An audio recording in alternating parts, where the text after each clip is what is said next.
Wanted to know, does this happen in your part of the world? You know, the sort of thing that you get used to a certain name for a building, whatever you think, it's just always known as that. When I came to London originally, the BT Tower was simply known as a post office tower. Or now, though, it's going to be turned into something completely different. But who remembers or reading about the spinning restaurant? That really was a highlight, wasn't it? And literally, if you could afford it, you could go in. But it was always known as the post office tower. And then, of course, the company took over and it became BT, short again and an abbreviation for British Telecom. But now something similar is happening in another part of the United Kingdom.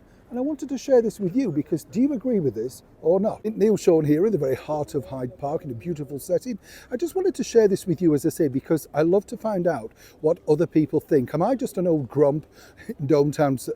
There's no need to join in. I mean, but you know what I mean? You get used to things, don't you, being a certain way, a certain thing. And wherever you go, it'd be almost like now renaming Buckingham Palace and calling it, like, I don't know, something like the M&S Buckingham Palace. Everything now gets rebranded because of the sponsorship deal. Everybody's short of money. Now, up in Liverpool Council have decided to allow a Grade 2 listed building to be renamed once again. And this particular building for the last 24 years has been known as the Radio City Tower. Radio City was such an influential radio station across that part of the world. Could make or break pop stars. Literally everybody wanted to appear there because the power of that local radio station. Now, as we've seen, local radio has been watered down to virtually nothing now. I mean, that's the problem, isn't it? But it's interesting to note, as I say, that it's known as this, the Radio City Tower. But all thanks to Liverpool Council, they've now allowed the new owners to retitle it Hits Radio Tower.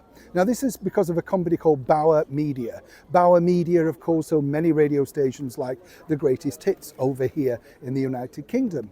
But I wanted to ask, will people call it that? Does it really matter? It's a great expense, seemingly for nothing. And this particular tower in the very heart of Liverpool was one of those moments, where you kind of think, oh, I know where I am. It's a bit like the Liver building or somewhere like that, Liverpool Cathedral. Everybody knows it already as what it's called. So why bother renaming it? Clearly for money. Do you have that in your part of the world? Has one very famous building now been overtaken by corporate branding or a renaming, and still everybody in your town, your area says, oh yes, do you mean the Halifax building, or do you mean this? Because nobody of a certain age picks it up. Is it for the young?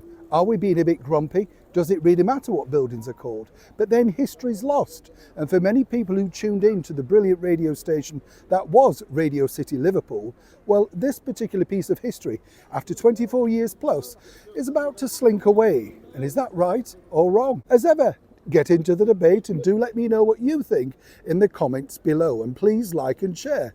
Neil Sean, Hyde Park, London.